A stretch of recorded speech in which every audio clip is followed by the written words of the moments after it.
Baiklah, video record ini dibuat untuk menjawab soal ujian tengah semester atau UTS mata kuliah Manajemen Operasi 2.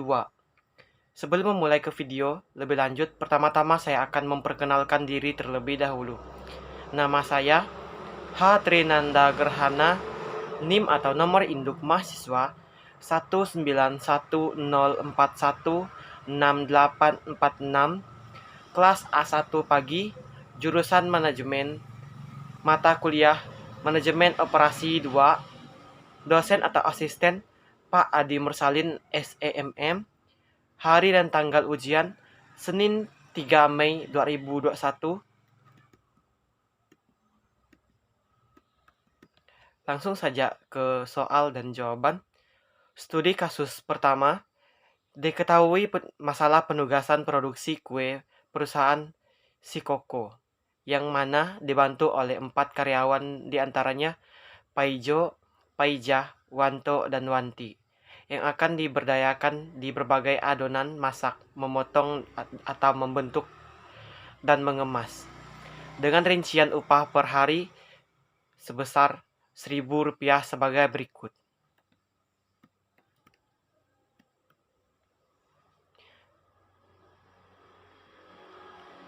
Karyawan Pak Ijo, pekerjaan adonan 65, pekerjaan memasak 50, memotong 60, mengemas 70. Karyawan Pak Ijah, pekerjaan adonan 55, pekerjaan memasak 40, pekerjaan memotong 60, pekerjaan mengemas 55. Karyawan Wanto, pekerjaan adonan 50, pekerjaan memasak 60, pekerjaan memotong 75, pekerjaan mengemas 70. Karyawan Wanti, pekerjaan adonan 40, pekerjaan memasak 55, pekerjaan memotong 65, pekerjaan mengemas 60. Tentukan pengalokasian optimal pekerjaan ke karyawan agar diperoleh biaya upah paling murah. Selesaikan masalah penugasan di atas menggunakan metode Hungarian. Jawab langkah pertama. Mencari biaya terkecil untuk setiap baris, kemudian menggunakan untuk mengurangi semua biaya yang ada pada baris yang sama. Dengan langkah ini maka diperoleh hasil sebelum Wanto 50 dan Wanti 40 di adonan, dan Paijah dan Paijah 50 dan Paijah 45 di memasak. Sesudah Wanto dan Wanti mendapat 0 di mengadon, Paijo dan Paijah 0 di memasak.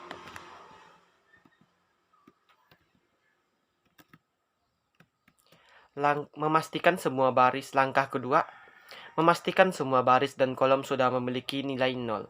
Dan ternyata kolom 4 dan 5 sudah memiliki nilai 0. Dengan demikian perlu dicari lagi nilai terkecil pada kolom tersebut. Selanjutnya digunakan untuk mengurangi semua nilai yang ada pada kolom tersebut atau kolom yang sama. Dengan langkah ini maka diperoleh hasil 10, 15, 25, 20, 10, 20. Sesudah langkah ketiga, memastikan atau mengecek lagi tabel penugasan apakah sudah memiliki nilai 0 yang sesuai dengan jumlah sumber daya yang tercermin dengan jumlah barisnya. Misal, jika yang ditugaskan adalah 4 karyawan, maka yang harus ditemukan nilai 0 sebanyak 4 buah, yang terletak di baris dan kolom berbeda. Sebaiknya dimulai dari baris yang hanya memiliki satu nilai 0. Langkah ini mengandung arti bahwa setiap karyawan hanya dapat memegang satu peran atau pekerjaan. Perhatikan data matriks di atas, ternyata nilai 0 yang ditemukan pada baris ketiga dan 4 atau baris Wanto dan baris Wanti. Meskipun berbeda baris namun masih dalam kolom yang sama, sehingga dapat dipastikan masalah tersebut optimal dan perlu dilanjutkan ke langkah berikutnya. Langkah keempat, Karena belum optimal, maka langkah selanjutnya adalah menarik garis yang menghubungkan minimal dua buah nilai 0 seperti diperlihatkan pada tabel di bawah ini di kolom Pak Ijah dan Pak Ijo. Langkah kelima, perhatikan nilai-nilai yang belum terkena garis. Pilih nilai yang paling terkecil dari tabel di atas adalah nilai 10. Kemudian nilai 10 tersebut dipergunakan untuk mengurangi nilai-nilai yang belum terkena garis dan digunakan untuk menambah nilai-nilai yang terkena garis ganda. Dengan langkah ini maka diperoleh hasil Wanto 0 di mengadon, Pak Ijan 0 di memasak, 0 Pak Ijo 0 di. Oke, selanjutnya langkah ke-6, apakah sudah ditemukan nilai 0 dari sejumlah sumber daya yang juga tercermin dengan jumlah barisnya, mulai dari baris yang hanya memiliki satu nilai 0. Dan ternyata tabel penugasan di atas sudah berhasil ditemukan 4 buah 0, atau sejumlah karyawan yang akan ditugaskan yang berada di baris dan kolom berbeda. Artinya tabel penugasan di atas sudah optimal. Kesimpulan Pak Ijo dialokasikan pada tugas memotong sama dengan 60, Pak Ijah dialokasikan pada tugas memasak 45, Wanto dialokasikan pada tugas adonan 50, dan Wanti dialokasikan pada tugas mengemas 60. Total 215.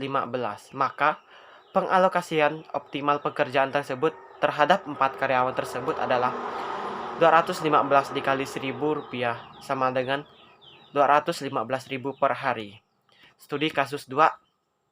Seorang manajer pemasaran ingin mendapatkan 4 orang salesman di 4 daerah pemasaran produknya.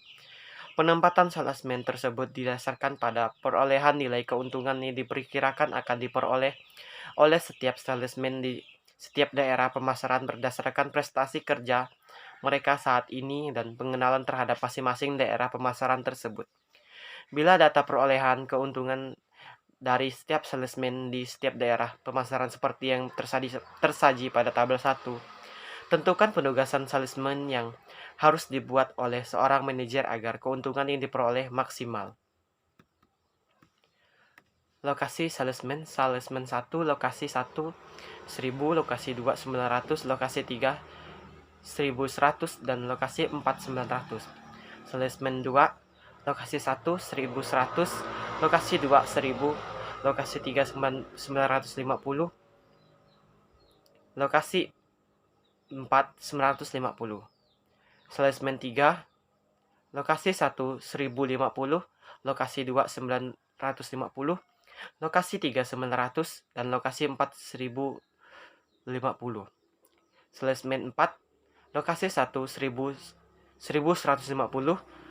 lokasi 2 1000, lokasi 3 950, lokasi 4 1000.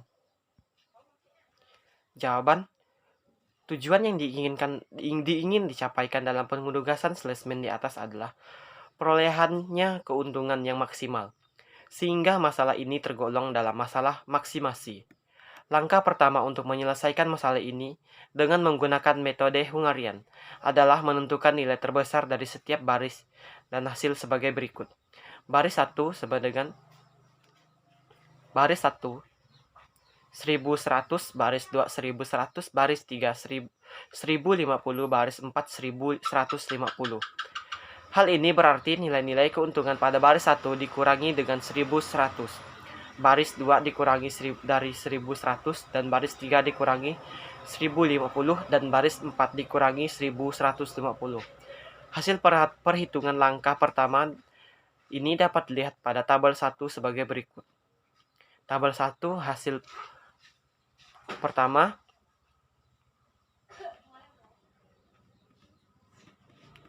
Selanjutnya diperiksa apakah setiap kolom telah mempunyai nilai 0. Ternyata pada tabel 2 terlihat bahwa kolom 2 belum mempunyai nilai 0, sehingga perlu ditentukan nilai terkecil dari kolom tersebut, yaitu 100. Setiap nilai pada kolom 2 dikurangi dengan 100 sehingga diperoleh nilai hasil seperti pada tabel 2. Tabel akhir atau optimum.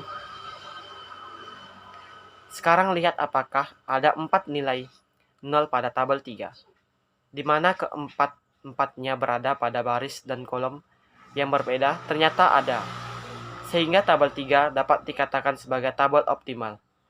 Sebagai langkah terakhir adalah penentuan penugasan salesman ke daerah pemasaran berdasarkan pada nilai-nilai 0 tadi. Dimulai dengan jumlah nilai 01 yaitu baris 1 dan baris 4. Yang berarti salesman 1 ditempatkan di daerah pemasaran 3, salesman 4 ditempatkan di daerah pemasaran 1. Untuk baris kedua terdapat 2 nilai 0, tetapi karena daerah pemasaran 1 diberikan kepada salesman 4, maka salesman 2 ditempatkan di daerah pemasaran 2. Dan yang terakhir salesman 3 ditempatkan di daerah pemasaran 4. Berdasarkan penugasan yang dibuat di atas, maka nilai keuntungan yang akan diperoleh adalah sebesar 1100 ditambah 1000 ditambah 1050 ditambah 1150 sama dengan 4300.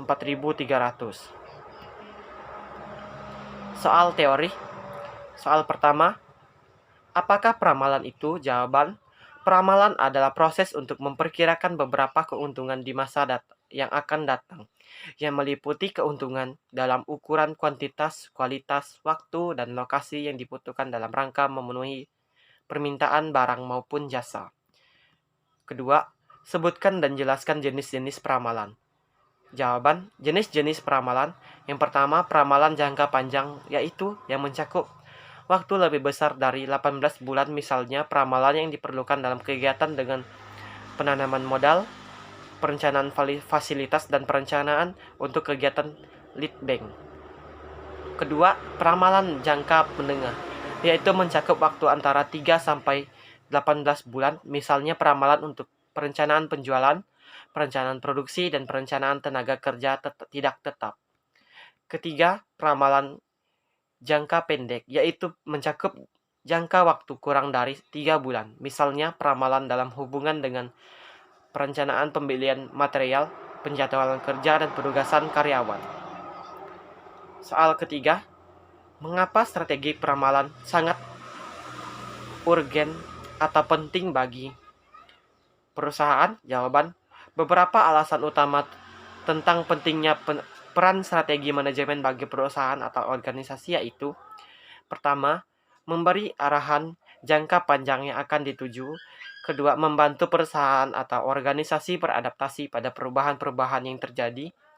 Ketiga, membuat suatu perusahaan atau organisasi lebih aktif.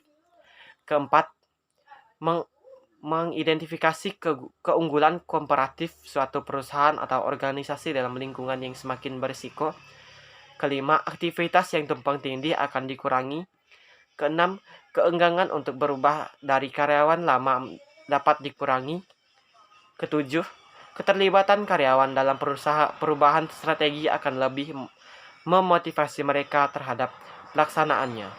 Kedelapan, kegiatan membuat strategi akan mempertimbangkan kemampuan perusahaan atau organisasi tersebut untuk mencegah munculnya masalah di masa datang. Soal keempat, jelaskan pendekatan peramalan yang digunakan. Jawaban, pendekatan dalam peramalan terdapat 2 pendekatan untuk melakukan peramalan, yaitu pendekatan kuantitatif dan pendekatan kualitatif.